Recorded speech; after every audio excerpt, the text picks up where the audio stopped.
On this Money Timeline, we're going to celebrate the holidays. That's right, for this Christmas, which I'm actually filming in August, we came all the way up to the town of Snowminton, which you see behind me, which I had to come up to in August because I'm a little bit too worried about coming up here in the winter in case we run into Jack Frost.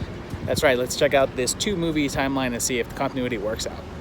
The original Jack Frost kicked off in 1997 with captured serial killer Jack Frost on his way to being executed, getting into a wreck, and then blasted with experimental chemicals which melt him into the snow and merges his DNA with it.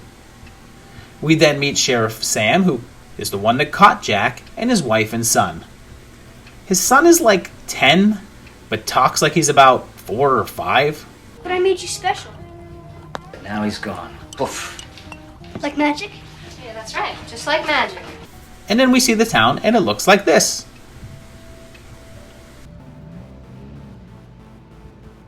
And Nadia is here, but there's no webcam around, unfortunately. At Sam's office, we see it's December 21st, and we see our first victim, and this license plate tells us that it's 96. And if this snow doesn't look super convincing, it's because all of the snow in this movie is fake, since they shot it during a drought. Jack jams an axe down this guy's throat, but, where does the back of it go?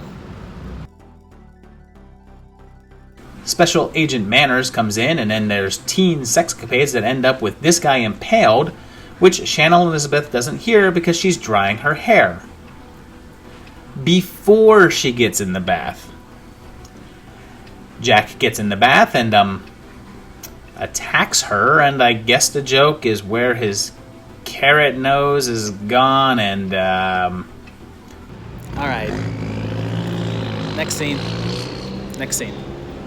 So Jack can melt and reform, but is vulnerable to heat. So they use hair dryers to force him into the church furnace. It springs a leak and Manners gets mangled, and Sam hits Jack with the oatmeal that his kid made for him, which have antifreeze in them. His 10-year-old kid almost killed him by making him breakfast that would have killed him, and I know it worked out okay, but come on. Maybe it's time to look into some medication for little Ryan. It looks like Jack wins, but Sam turns to battle and pushes Jack into a pickup bed full of antifreeze, melting him for good, and they bury the antifreeze, but it's apparent that Jack's not gone for good. And that's why 3 years later we get Jack Frost 2, Revenge of the Mutant Killer Snowman, which starts the antifreeze being dug up and scientists trying to restore him, and some coffee gets spilled onto him, and he's revived. Sam and Anne head to an island for the wedding of Joe and Maria, and Jack follows them there. When people end up dead, they call island security Manners, who wears an eye patch. So that name has to be a coincidence, right? Sam says that he knew a Manners last year in Snowminton, so that places this one in 97, and it turns out that it actually is Agent Manners with facial reconstructive surgery. People know the guests are getting killed, and the island turns into a winter wonderland, and yet somehow no one still believes Sam when he says that Jack Frost is back, until it's a full-on massacre, with some iffy special effects. Turns out Sam and Jack have a sort of a psychic link, and when they try to melt him in antifreeze, it doesn't work because of the coffee. Science! And then Jack spits out a snowball. It hatches and kills, and it turns out that there's a whole lot of them, and they kill Manners, and then do the whole bunch of little creatures have a party scene that you'll see in all these little creature movies. Our heroes discover that, due to their genetic mixing, the snowmen share Sam's allergies to bananas, and they are able to destroy them. This pisses Jack off, and he goes on a full-on killing spree, so Sam shoots him with a bunch of bananas, which kills him, but a mid-credit scene shows a giant Jack killing a whole freighter.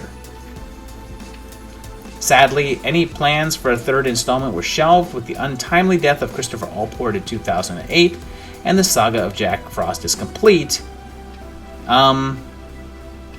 Unless you count this, which I don't. So there you have it. It's 2 movies that actually have a pretty solid timeline. Continuity works out pretty well. I actually really love the first Jack Frost movie. It's actually it's one of my favorite little goofy horror movies. I love it a lot. Second one's fun. It's not as good as the first one, but I definitely love it. Well, that's about it. Hope you guys have a great holiday season. Enjoy the Christmas, the New Year's, everything that you celebrate, all that good stuff. I know we will. And I'm looking forward to 2019 and lots more horror timelines. Oh, I better get going because I think she's worried about snowmen in August. So enjoy it. Hey, thanks guys, and see you in another couple weeks for a great video.